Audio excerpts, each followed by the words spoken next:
সকাল সকাল বসে গেলাম চিড়ে ভাজা আর চা নিয়ে। দুধ চা আর সাথে হচ্ছে চিড়ে ভাজা। খেতে চা ভালো লাগে বলো।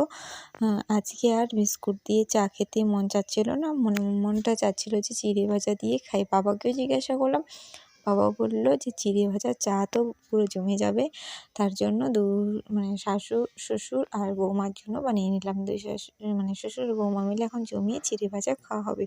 তো চলো। হ্যালো বন্ধুরা, welcome my back to channel. আমার ডেলি ব্লগ চ্যানেলে তোমাদের অনেক অনেক স্বাগত ও ভালোবাসা জানিয়ে বন্ধুরা ভিডিওটা স্টার্ট করছি। এখন কয়টা বাজে আমি বলতে পারবো না, কারণ আমি ঘড়ি দেখিনি।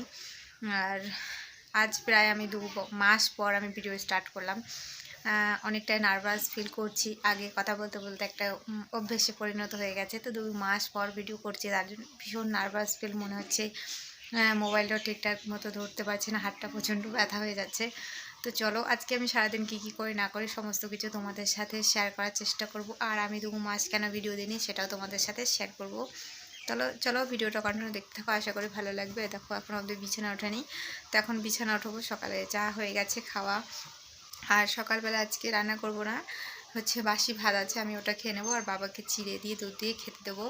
এই হচ্ছে, মাও বাড়িতে নেই, আমার মেয়েও বাড়িতে নেই। হ্যাঁ, তো আমার মেয়ে গেছে ওর পিসি বাড়ি, তো বাবা আর আমি বাড়িতে আছি, তো দুজনের সংসার। তো চলো, সারাদিন কী করছি না করছি সমস্ত কিছু তোমাদের সাথে শেয়ার করার চেষ্টা করব। চাটা খেয়ে বাবা একটু টিভি দেখেছে, তারপর বাবা চলে গেছে দুধ নিয়ে আসতে বলতে কি আমাদের একটা গরু বাচ্চা দিয়েছে, তো সেখান থেকে দুধ বের করে নিল। তো এখন আমি দুধটাকে ছেঁকনি দিয়ে ভালো করে রেখে দেবো, যাতে হচ্ছে গরুর লোম বা নোংরা অনেক কিছুই থাকতে পারে। তো তার জন্য দুধটাকে আমি পরিষ্কার করে এখন রেখে দেবো। যখন রান্নাবান্না হয়ে যাবে তখন আমি দুধটা উনুনে বসিয়ে দেবো, সুন্দর জাল হয়ে যাবে। গ্যাসে অতটা ভালো হয় না, কাঠের উনুনে জাল করলে ভীষণ একটা মোটা ধরনের সর পড়ে বন্ধুরা। আবারও চলে এলাম রান্নাঘর থেকে ভিডিও শ্যুট করতে। ভাত বসিয়ে দিয়েছি, এখন কাটবো সবজি। তো চলো, সবজিটা ঝটপট করে কেটে নিই। এখন হচ্ছে কাটবো হচ্ছে আলু। আমার জন্য আলুর একটা সবজি করব। আমার আলু হতে ভীষণ পছন্দ, আর সাথে করব মাছের ঝোল। তো কী মাছের ঝোল করব অবশ্যই তোমাদের সাথে শেয়ার করব। তো চলো ঝটপট করে এখন সবজিটা কেটে নিই। এই জন্যই আমরা কাঠের উনুনে কিন্তু দুধ গরম বসিয়ে দিই, যাতে সরটা খুব সুন্দর মোটা ধরনের হয়। গ্যাসে কিন্তু অতটা ভালো হয় না দুধ জালটা, তার জন্য। তো চলো, এখন এদিকে রান্নাবান্না বসিয়ে দিয়েছি, এখন ঝটপট সবজি কেটে নেব। আজকে বানাবো হচ্ছে আলুর একটা সবজি আর মাছের ঝোল, আর আমার জন্য ডিম সেদ্ধ করব। এই হচ্ছে রান্নাবান্না। শ্বশুর আর বৌমা দুজনেই আছে। একটা হচ্ছে বাবার পছন্দ মতো মাছের ঝোল, আমার পছন্দ মতো আলুর একটা সবজি। আমি আলু সবজি খেতে ভীষণ পছন্দ করি, তার জন্য। মাও নেই, আমার মেয়েও নেই, সবাই ওরা ঘুরতে গেছে আমার ননদের বাড়িতে। দু একদিন থেকেই চলে আসবে। তো ভাবলাম দুজনের মতোই পছন্দ মতো সবজি করি। আর বাবা এতটা আলুর সবজি পছন্দ করে না, আলুটা অতটা পছন্দই করে না।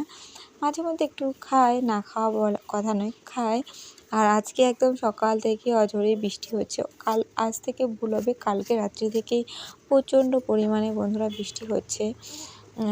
তো চলো, এখন একটু বৃষ্টিটা কমে গেছে, তো ভাবলাম চলো চটপট করে রান্নাবান্না করে নিই। এই হচ্ছে মাছ, একদম হেলদি একটা মাছ বলতে পারো। এটা খেলে শরীরে রক্ত বৃদ্ধি হয়। তো আমি জানি না এই মাছটা কেন খেতে পারি না। তো ভাবলাম চলো বাবাকে তো বানিয়ে দেওয়া যাক না। এই দেখো, আমি দেখি আমার রান্নাবান্না হয়ে গেছে, আমি ভাত নিয়ে বসে পড়েছি। ডিম সিদ্ধ, ঘুগনি আর আলুর তরকারি। আর ঘুগনিটা দিয়েছে আমার কাকি শাশুড়ি। তো চলো ঝটপট করে খাওয়া দাওয়া করে নিই। খাওয়া দাওয়া করে আমি একটু রেস্ট নেব।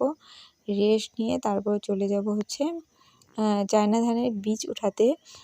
তো আমাদের এবার প্রথম হচ্ছে চায়না ধান করা হবে, তো এই বীজটাকে উঠিয়ে দিতে হবে, যেহেতু মা বাড়িতে নেই। তো বাবাকে তো একটু সাহায্য করতে হবে, বীজটা উঠিয়ে দিলে বাবা ঝটপট করে লাগিয়ে নিতে পারবে। তো চলো, এখন চলেও এসেছি আমি ধানের বীজ উঠাতে। তো এটা হচ্ছে চায়না ধানের বীজ, আমি কোনোদিনও উঠাইনি, প্রথম উঠাচ্ছি। আমি জানতামও না এটা কীভাবে উঠাতে হয়। আমি পরে শুনে নিয়েছি যে এটাকে দুটো একটা করে গাছটা ধরে টেনে টেনে উঠাতে হয়।